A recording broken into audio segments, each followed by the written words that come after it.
영향이 똑같겠죠? 예. 저는 오늘 강의는 편안하게 들으시면 먼저 한번 퀴즈로 시작을 해볼 거예요. 이 숫자들의 공통점이 뭔지 말씀해 주시면 감사하겠습니다. 이 숫자들의 공통점. 네. 네, 여기 계신 여러분들에게 이거는 문제도 아니죠. 그래서 제가 상품을 준비를 안 했습니다.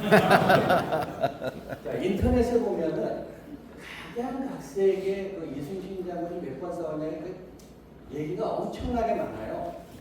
그런데 뭐 그거는 틀리다 맞다가 아니라 어느 관점에서 바라보냐지 너는 틀리고 나는 맞아 이건 아니거든요. 그런데 변하지 않는 진실이 있습니다. 그것은 이순신 장군은 임진왜란 7년간의 전쟁에서 자기가 지휘했던 전투에서 한 번도 패한 적이 없다. 이건 어떤 잣대를 대든지 간에 변하지 않는 사실입니다. 이 말에 동의하시면 박수 한번 쳐주시죠. 이렇게 또 강의를 잘해달라고 박수까지 쳐주시니까 열심히 한번 해보겠습니다. 자, 그러면 이순신 장군이 어떻게 이겼느냐 이런 거를 한번 같이 알아보는 시간이 되겠죠. 임진왜란은 동북아 삼국이 참가한 국제전쟁이라고 부릅니다. 그래서 각 나라가 임진왜란이 벌어지기 전에 어떤 상황이었냐 하면 먼저 조선은 1392년에 건국을 했습니다. 그리고 통상적으로 말하기를 임진왜란 일어나기 전까지 200년 동안 평화로운 시대를 보냈다라고 얘기를 하는데 그것은 오산입니다. 국경에서는 북쪽에서는 오랑캐가 끊임없이 침공을 했고 남쪽에서는 왜구가 끊임없이 침공을 했습니다. 그리고 광해군 이후에 훈구파와 살인파 간에 서로 정쟁을 해가지고 사화가 끊임없이 벌어졌고요. 특히나 1589년에 정여립 영모 사건으로 인해서 살인파 1000여 명이 대대적인 숙청을 당하는 그러한 비극을 겪은 가운데 정신을 못 차리고 또 싸우다가 결국 임진왜란이 또 벌어지게 된 거죠. 명나라를 한번 보겠습니다. 명나라도 1368년에 비슷한 시기에 건국을 했습니다. 1572년에 마일역제 신종이 즉위를 했는데 그 당시에 신종은 10살이었어요. 그러니까 어린애다 보니까 장거정이라는 재상이 이제 권력을 쥐고 석정을 했는데 잘 통치를 했습니다. 그러다가 10년 뒤에 장거정이 병으로 죽게 되고 신종이 20살이 되니까 친히 이제 통치를 하게 되는데 장거정이 죽으니까 그동안 핍박받던 반대파가 장거정을 계속 공격을 합니다. 조사를 해보니까 그렇게 통치를 잘했던 사람이 뒤로는 엄청나게 재물을 빼들거든요. 그래서 무덤에서 파져가지고 이제 참시당하는 그런 벌을 받았는데 신종이 여기서 정치의 한면을 한번 딱 느꼈습니다. 그리고 두 번째 느낀 게 뭐냐면 이제 세자를 책봉해야 되는데 통상적으로 적장자지 않습니까? 그런데 신종에게는 아들이 정비에게서는 아들이 있고 후비에게서는 아들이 있었는데 후비의 아들의 정이 더 갔든지 후비의 아들을 세자로 책봉하려고 그렇게 노력했는데 대신들이 반대함으로 인해 가지고 그거를 관철시키지 못해요. 그래서 정치에 완전 한면을 느끼고 구중궁궐로 숨어 들어갑니다.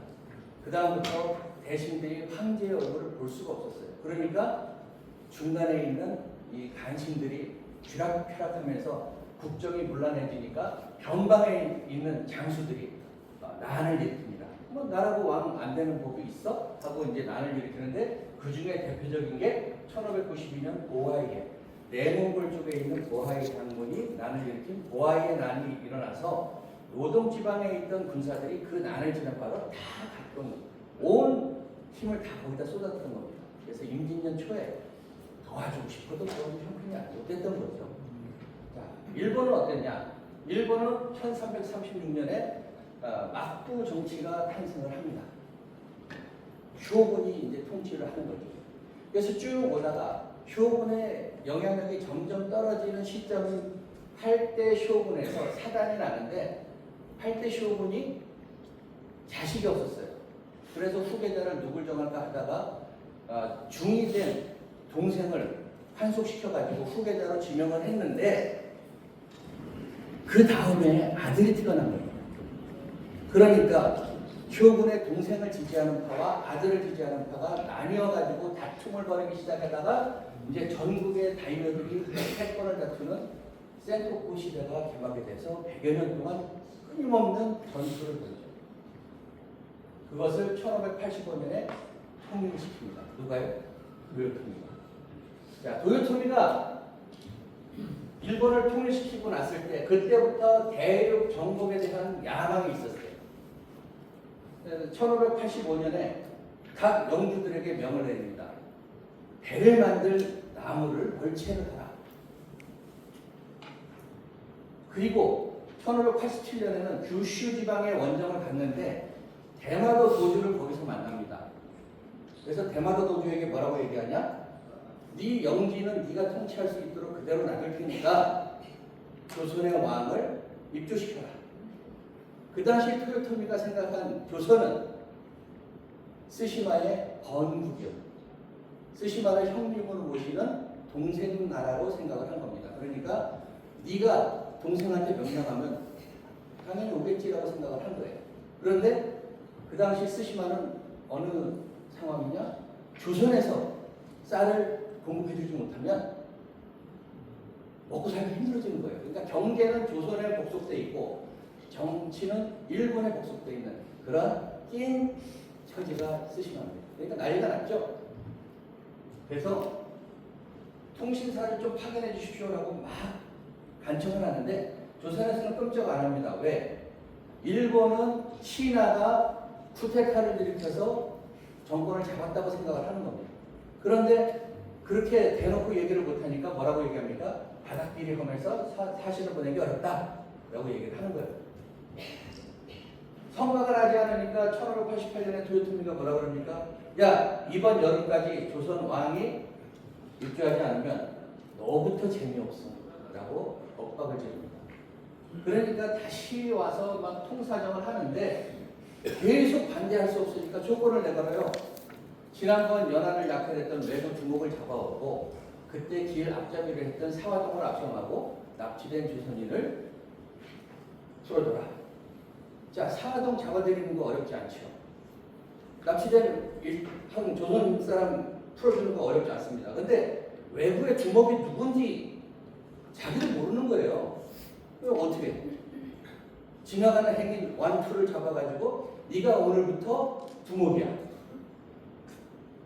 그리고 네가 가면 가족은 잘 먹여 살릴게라고 해서 이들이 두목입니다고 보내서 조선에서 취조를 해요. 취조를 하는데 취조를 해보니까 얘네들이 두목이 아닌 게 딱 드러났는데 조선에서 어떻게 합니까?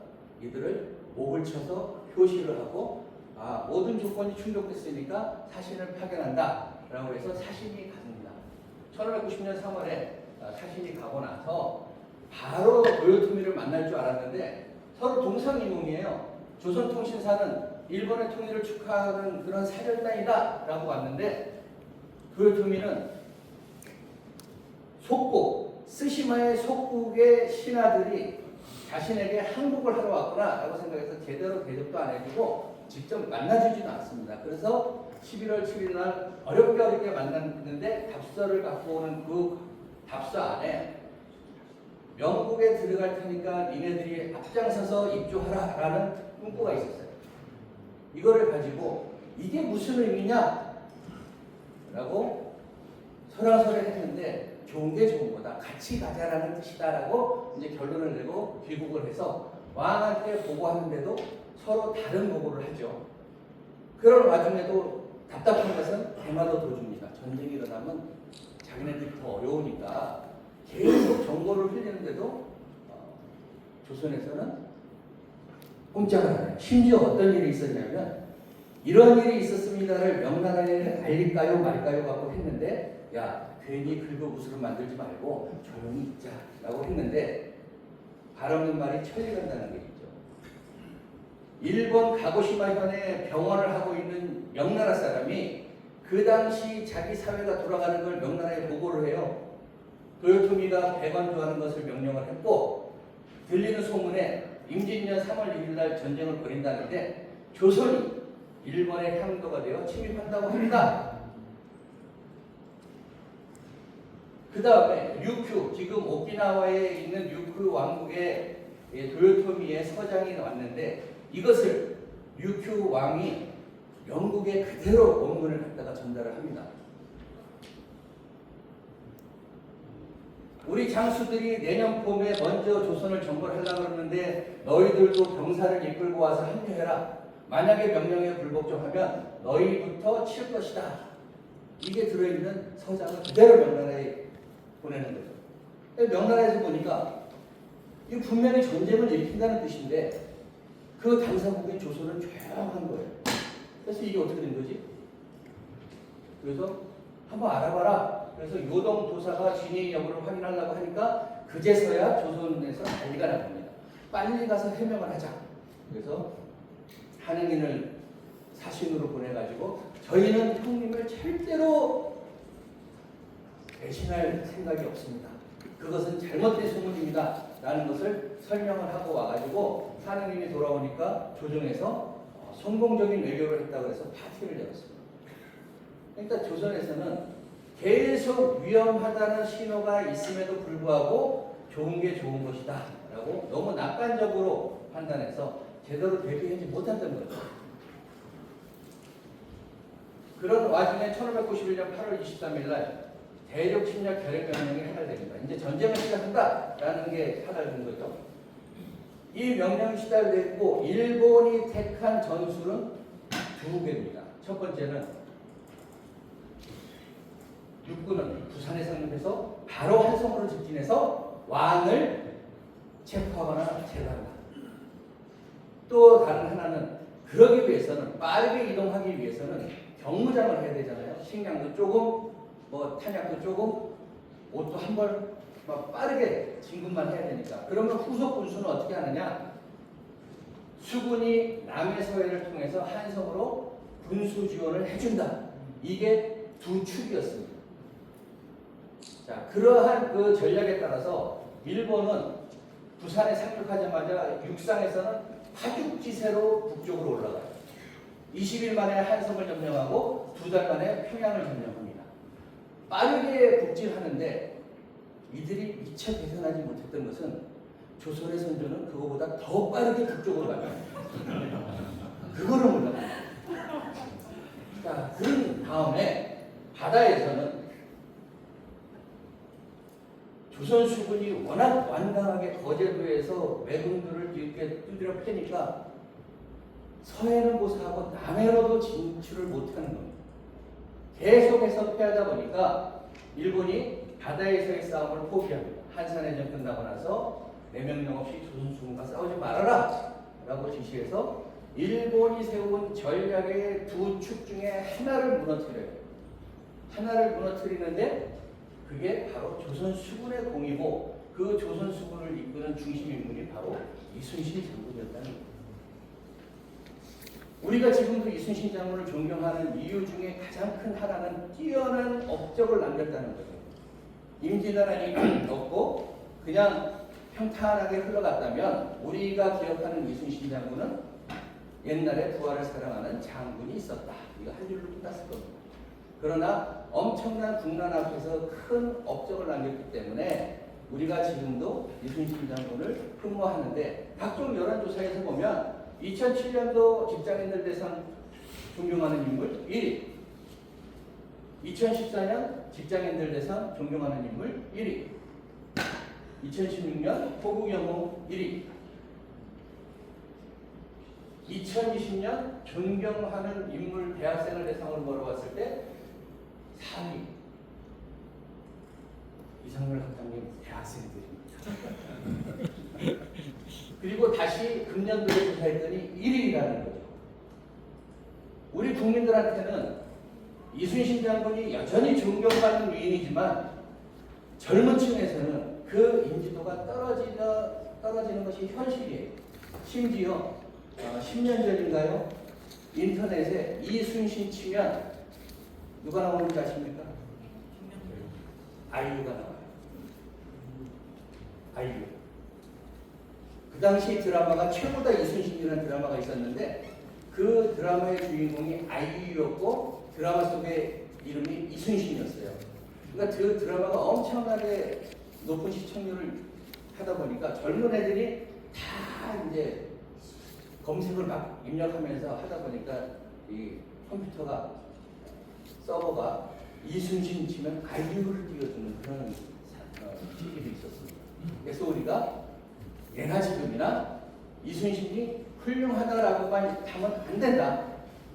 전파하고 또 실천해서 주변 사람들이 영향력을 받도록 우리가 계속 노력을 해야 된다는 거죠.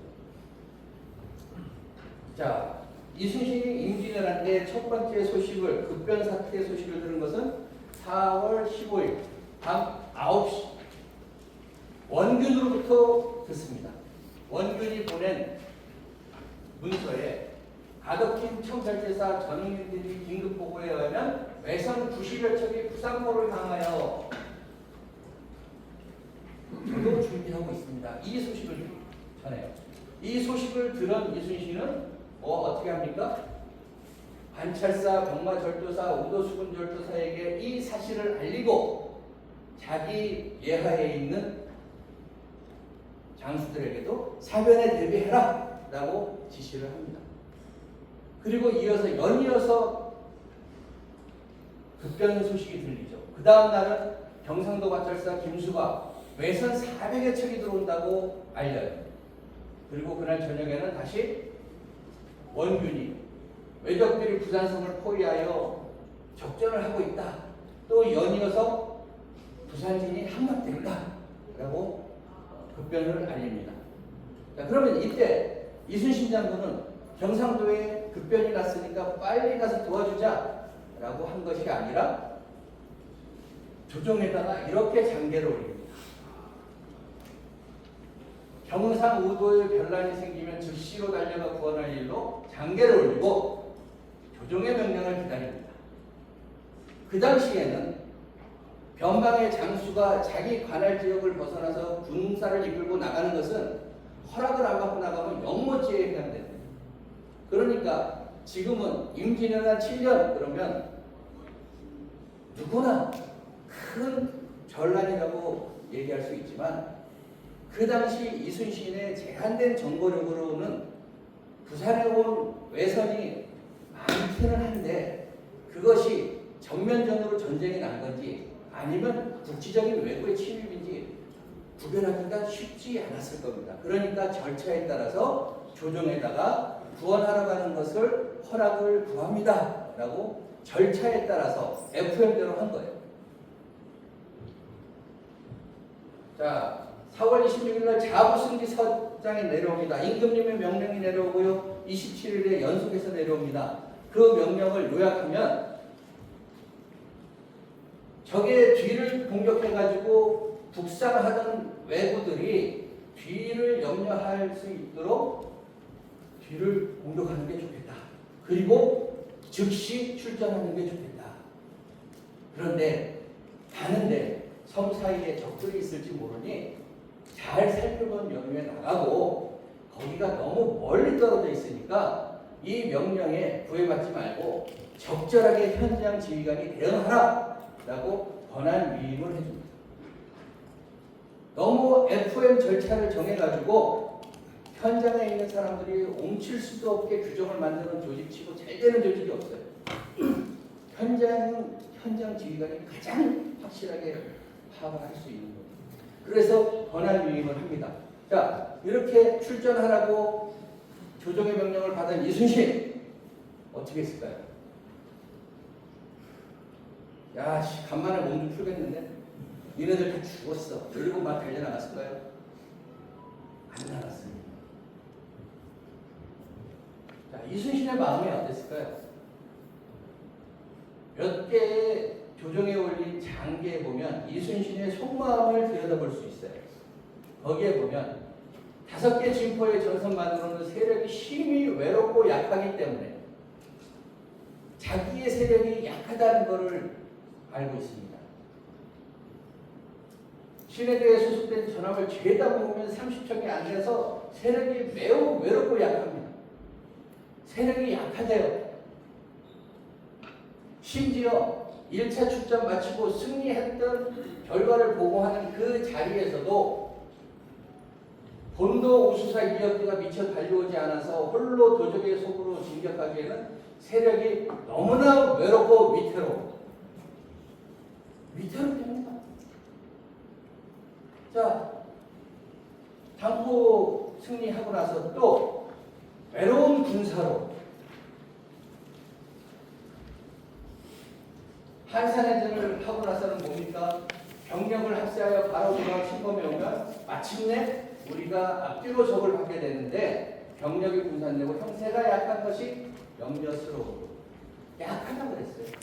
이러한 기록에 나와 있는 그것을 기준으로 이순신의 마음을 이렇게 유추해 보면 이순신은 늘 조선 수군은 일본 수군에 비해서 외롭고 약하고 위태롭고 매달려 있고 위태로운 그러한 상황 속에 마음 한 구석에는 전력이 약함에 대해서 늘 스트레스를 받고 있고 수백 척이 되는 일본선을 만나서 싸울 거에 대한 두려움도 가지고 있었다는 거죠. 하지만 여기서 두려움만 갖고 있었다 그러면 우리가 이순신 장군을 존경하지 않을 겁니다. 이순신 장군은 어떻게 했습니까? 한 번 죽을 것을 기약하고 호랑이 굴을 곧바로 공격해 요사스러운 기운을 다 쓸어 없애 나라의 부끄러움을 만분의 1이라도 씻기를 원합니다. 그러나 성공, 실패, 이익과 해로움 같은 것을 신은 미리 헤아릴 수 없습니다. 두렵고 여러 가지 스트레스 받는 일은 많지만 조정에서 적법한 명령을 내렸기 때문에 나는 군인의 신분으로서 죽을 각오를 하고 나가서 싸우겠다.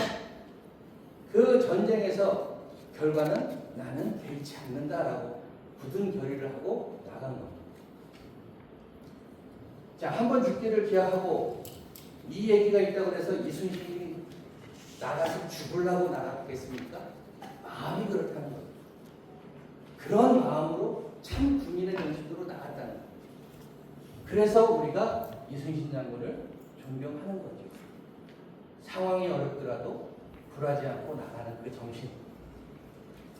자, 그래서 1차 출전인 5월 4일부터 9일까지 옥포, 합포, 적진포 세 번의 전투에서 44척을 분멸해서 그 공로로 다선대구에 들어갔고요. 2차는 5월 19일부터 6월 10일까지 사천, 당포, 장안포, 율포에서 71척. 3차는 한산과 안골포에서 79척. 4차는 부산포에서 130여 척을 분멸을 했습니다. 자, 그러면 어떻게 승리를 했을까요?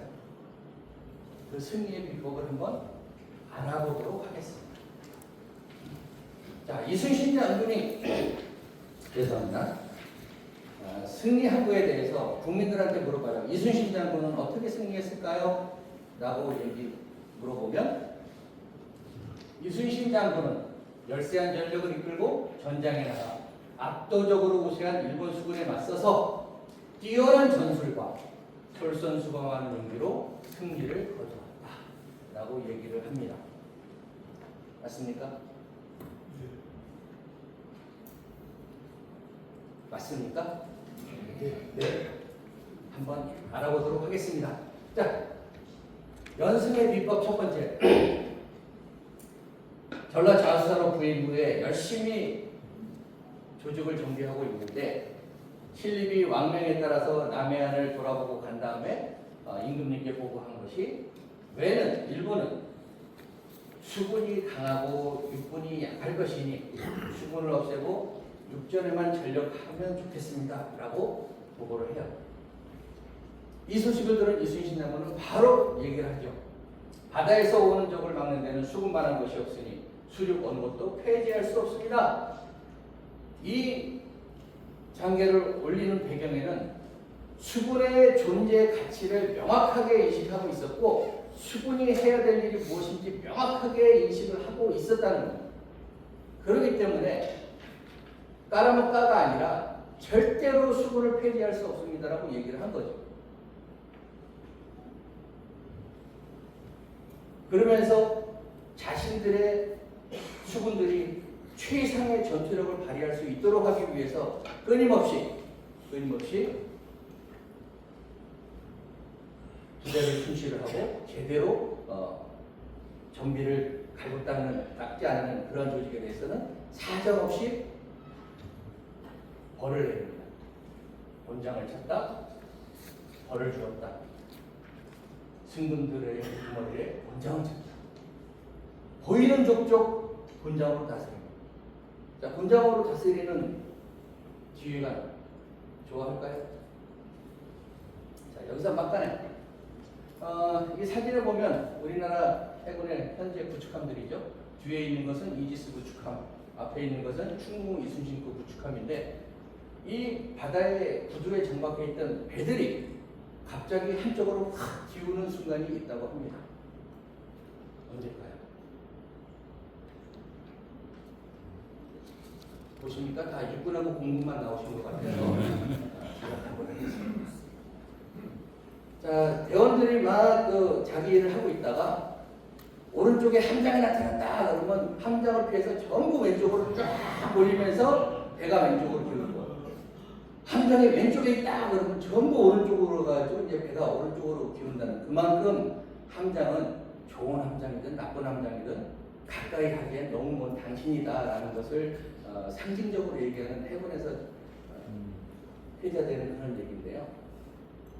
자, 있기만 해도 가까이 하기에 먼 당신인데 잘못된 그 보이는 중쪽 갖다가 곤장을 치니까 더 같이 있기 힘들잖아요.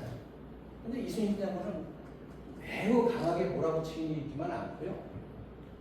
같이 술도 마시고 노래도 부르고 춤도 추고 막 이렇게 어울리는 그런 것도 있었어요. 그래서 강약을 조종해 가면서 그 조직의 기초를 튼튼히 하는데 매진했다는 거예요.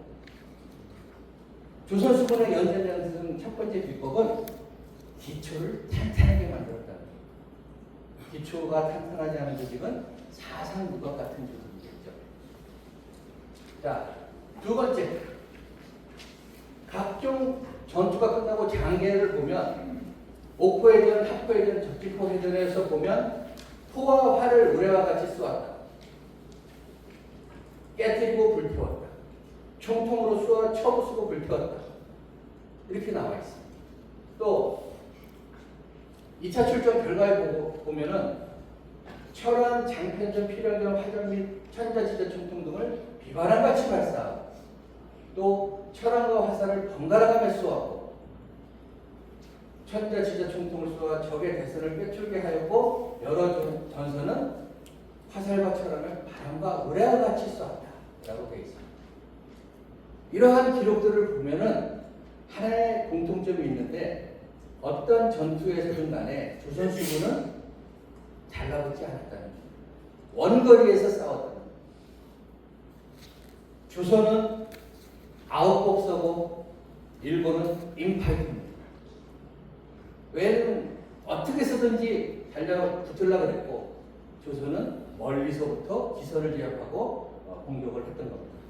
그래서 이 기록들을 보고 좀 유추를 해보면 처음에 외선을 만나면 거북선이 들어가서 진영을 흩트리고 그 다음에 판옥선들이 확보 공격을 하고 기선을 제압한 후에 조금 더 가까이 가서 활과 조란탄을 쏘고 그 다음에 불화살을 쏴서 전선을 불태우고 마지막에 올라가서 목도 베고 전리품도 얻고 이런 절차. 거북선, 확보, 활, 조란탄, 불화산, 등선 이렇게 원거리 공격 무기로 일본군을 상대했다는 겁니다. 자, 그럼 이런 화포를 쏘기 위해서는 뭐가 있어야 됩니까? 튼튼한 배가 있어야 됩니다.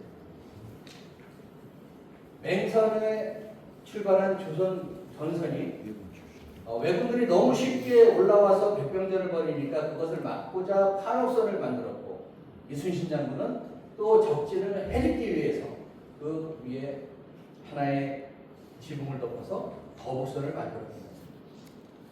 이런 플랫폼이 있었기 때문에 화포를 발사하고 원거리 전투가 가능했던 것입니다. 특히 거북선은 조정에서 만들려고 한 것이 아니고 이순신 장군이 스스로 만들었다는 거죠. 물론 거북선은 목수가 만들었고 이순신 장군은 나대용이 건의한 것을 수용했다는 거죠. 아무리 좋은 아이디어도 그 조직 리더가 수용하지 않으면 빛을 발하기 어려운데 이순신 장군은 옥석을 골라냈다는 겁니다.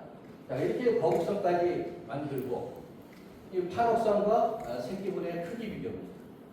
이렇게 하니까 일본 군들이 등선을 하기가 굉장히 어려웠겠죠. 그래서 조선 수군이 연승할 수 있었던 비법 두 번째는 월등한 무기 체계를 가지고 있었다. 자, 세 번째는 70여 척 대 400여 척.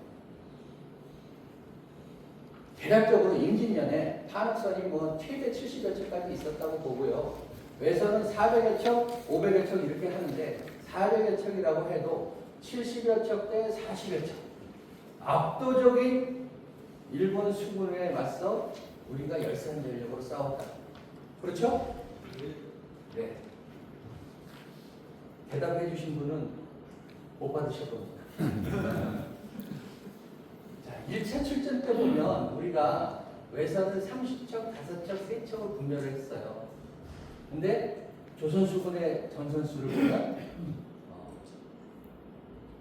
91척. 조선수군이 열세합니까? 2차 출전 보면 밑에 외선들이 이렇게 있는데 우리 조선수군 열세한가요? 3차 출전, 4차 출전, 4차 출전만 좀 열세했습니다. 그러나 부산포 해전은 도요토미가 조선수군과 싸우지 말라고 해서 연안에 정박하고 있던 것을 일방적으로 뚜드려 팬 거기 때문에 이게 열세라고 볼 수는 없어요. 그리고 배 척수가 좀 적다 하더라도 우리는 우수한 화포가 각 배마다 몇무씩 있습니다. 화력에서는 일본을 압도했죠. 그러니까 이렇게 얘기할 수 있겠습니다. 전체적인 전력에서는 절대적인 열세에 있던 조선수군이지만 싸우는 전장 현장에서는 조선수군이 전력 우위를 가지고 싸웠다. 그러면 이게 어떻게 만들어졌냐 이거죠. 어떻게 전장에서 전력 우세를 일으켰냐 이겁니다. 이순신이 신기가 있어가지고 띵 내일 오후 2시에 출발했다. 동북 쪽으로 가면 적을 만나요. 이건 아니잖아요. 그러면 어떻게 이렇게 할 수 있냐? 전장 우위를 확보할 수 있었던 것은 이겁니다. 척부장 사부청사 김한 여도공관 김인영 등이 신기자로서 급변을 보고함으로 정찰을 먼저 나가는 거죠. 진했던 고리량의 외선이 정박하고 있다는 정보를 듣고 소선으로 하여금 적선을 찾아보도록 해요. 끊임없이 정찰선을 띄워가지고 외부를 찾는 데 혈안이 됐다는 거예요. 그런 노력을 기울였고요. 또 당포에 사는 토병 강탁이 산으로 피난했다가 멀리서 신들을 보고 매우 기뻐하며 와서 보아요. 왜군들이 올라다가 당포로 갔어요. 거제에 사는 향하회인 김모 등 7, 8명이 작은 배를 타고 매우 기뻐하며 와서 말하기를 왜군이 족이 있어요. 목동 김천선이 와서 왜군이 족이 있어요. 계속 알려주는 거예요. 백성들이. 그리고 부산에서 출발해가지고 남해로 오기 위한 반드시 거쳐야 되는 거제도 북단이나 남단을 향해서 가는 외선을 관찰할 수 있는 높은 거제도 산봉우리 위에 정찰부대를 주기적으로 내보내서 외선이 언제 어디서 어디로 얼마 많은 규모로 이동하고 있다는 것들을 속속들이 정보를 가지고 오는 거예요.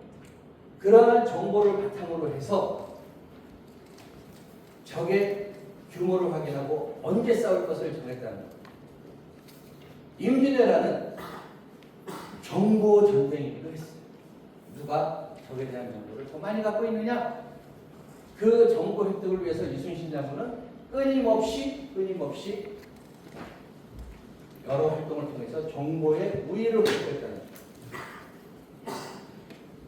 네 번째 연승 비법은 이순신이 전투가 끝나고 임금님께 보고한 장계에 보면 내가 잘했어요는 하나도 없습니다.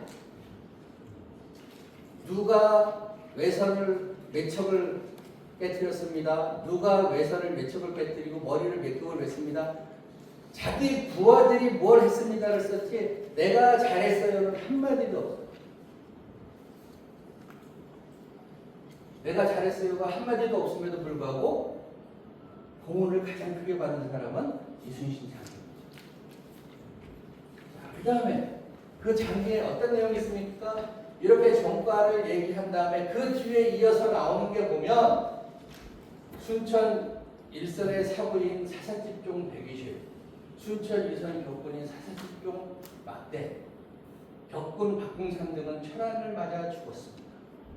병사들이 죽은 거 하나하나를 어떻게 죽었다는 것을 언급하는데 중요한 것은 여기죠. 사사집종 노비. 자, 조선시대의 노비는 신분이 뭡니까? 그들은 인간이 아니었어요. 양반들의 재산 목록에 노비가 들어가 있습니다. 노비들이 결혼해가지고 자식을 낳으면 재산 증식됐다고 좋아하던 시절이에요. 그러한 인간 이하의 취급을 받던 노비들까지도 임금님에게 보고하는 그 문서에 하나하나 다 이름을 넣어서 어떻게 죽었습니다라고 보고를 하는 거예요. 이순신 장군은 이 대목에 있어서는 노비가 아니라 함께 싸우는 전우였다는 거예요. 그렇게 전우를 생각하고 거기서 끝난 것이 아니라 그 죽은 병사들 한 명 한 명을 장수들에게 명해서 배를 따로 내서 고향으로 돌려보내서 가족의 품에 안기고 장례를 치르게 했다는 거예요. 그리고 그 가족들은 휴일전을 시행해서 당장 먹고 사는 것을 해결할 수 있도록 했다는 거예요. 그러니까 그런 이순신의 마음을 제대로 느낀 병사들은 어떤 마음이겠습니까? 내가 장군과 함께라면 나가다 싸워서 죽어도 여한이 없다. 내가 죽더라도 나는 우리 가족에게 갈 수 있다. 뭐 이런 생각 안 했겠습니까? 그러니까 전투에 임해서는 활 쏘는 병사는 활을 손이 부르트도록 쓸 것이고 포를 쏘는 병사는 또 포를 죽어라 쏘고 그 중에서도 격군 배 밑에서 전쟁이 어떻게 지금 흘러가는지도 모르는 그 상황에서도 손에 피가 나도록 노를 젓지 않았겠습니까? 그러한 이순신의 마음, 부하를 사랑하는 마음으로 이순신은 원팀을 만든 겁니다. 자, 이순신의 연승비법 다섯 번째, 한자로 시작합니다. 믿을 신. 이 믿을 신을 타자를 해보면 사람의 말입니다. 사람의 말이라고 다 말이냐 이겁니다.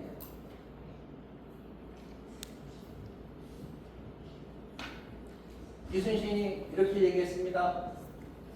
공로와 이익을 탐내어 먼저 적의 머리를 베려고 서로 다투다가는 도리어 해를 입어 사상자가 많아지는 전례가 있으므로 사살은 뒤에 비록 머리를 베지 못하더라도 힘써 싸운 자를 제1의 공로자로 정하겠다. 이게 누가 한 말이에요? 이순신 장군이 한 말이에요. 그러면 이거를 부하들이 믿게 하려면 어떻게 합니까? 내가 한 말을 행동으로 옮겨야 그게 믿음이 됩니다. 근데 이순신 장군은 어떻게 했습니까? 당초 약속할 때 이렇게 약속을 했다는 거죠. 비록 목을 베지 못해도 죽음으로써 힘써 싸운 자를 제1의 공로자로 논한다고 하였으므로 힘써 싸운 여러 사람들을 신이 직접 등급을 결정하여 1등으로 기록하였습니다. 이순신은 말을 하고 나서 그것을 말로 끝내지 않았습니다. 행동으로 옮겨서 실천을 했죠. 그러한 말이 행동이 되는 것이 모여서 믿음이 되고 그 수군이 원팀이 됐다는 겁니다. 자, 더 리더라는 책이 있어요. 제임스 푸제스와 베리 포스너가 쓴 책인데 이거는 세계적인 스테디셀러입니다. 그런데 이 책은 5, 6년에 한 번씩 개정판을 내는데 가장 중요한 것 하나를 꼭 개정을 해요. 뭐냐? 당신의 리더가 갖추어졌으면 하는 덕목이 무엇입니까? 하는 설문은 전 세계, 유럽, 아프리카, 오세아니아, 아시아,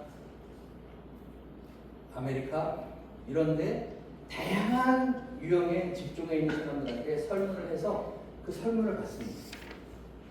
그래서 리더가 갖췄으면 좋겠다는 이러한 덕목들이 막 올라와요. 근데 이게 어떨 때는 들어오기도 하고 어떨 때는 빠지기도 합니다. 하지만 이 네 개는 항상 1위부터 4위를 차지해요. 4위는 역량입니다. 우리 리더가 역량이 있었으면 좋겠다. 3위는 동기부여. 동기부여를 잘 해가지고 모두 목표를 향해 달려가는 그것을 끄집어내는 능력. 2위는 비전. 그런데 이 2위부터 4위까지 세 개마저도 설문할 때마다 순위가 변동되는데 이 1위는 늘 1위였어요. 그것은 바로 정직이었습니다. 정직이라는 건 뭐냐? 내 상급자가 정직한 마음을 가졌으면 좋겠다는 말은 바꿔 말하면 말과 행동이 변함없이 일치했으면 좋겠다 하는 그런 거잖아요. 그러니까 믿을 신자와 일맥상통한다고 할 수 있겠죠. 결국 이순신은 정도를 부르면서 신뢰를 얻었다는 겁니다. 자, 이순신 장군은 승리하는 조직을 만들기 위해서 기초를 튼튼하게 다졌고요. 그 기초 위에 월등한 성능의 무기체계를 갖춰서 잘 활용할 수 있는 전술을 만들었고 정보 획득을 통해서 비록 전체에서는 열세하지만 싸우는 전투 현장에서는 우세한 전력으로 싸울 수 있도록 했고 진심을 다하여 부하를 대함으로써 그들의 마음을 얻었고 언행인치를 통해서 신뢰관계를 구축하였기 때문에 승리를 할 수 있었다고 감히 얘기할 수 있겠습니다. 그래서 이순신 장군이 거둔 연승은 신화가 아니라 그것은 평소 기초를 튼튼히 하려는 노력으로 전투에 필요한 하드웨어를 갖추고 정보 획득으로 전장 우위를 확보하여서 또 진심을 다해 부하들의 마음을 얻어내고 리더와 팔로워가 한 마음으로 일궈낸 역사다라는 말씀을 드리면서 우리가 이렇게 훌륭한 이순신 장군을 계속 옹달샘물이 계속 맑은 물을 만들듯이 주변에 전파를 해서 이 사회가 밝은 사회가 되기를 희망한다는 메시지를 마지막으로 남기면서 제 강의 시간을 마치도록 하겠습니다.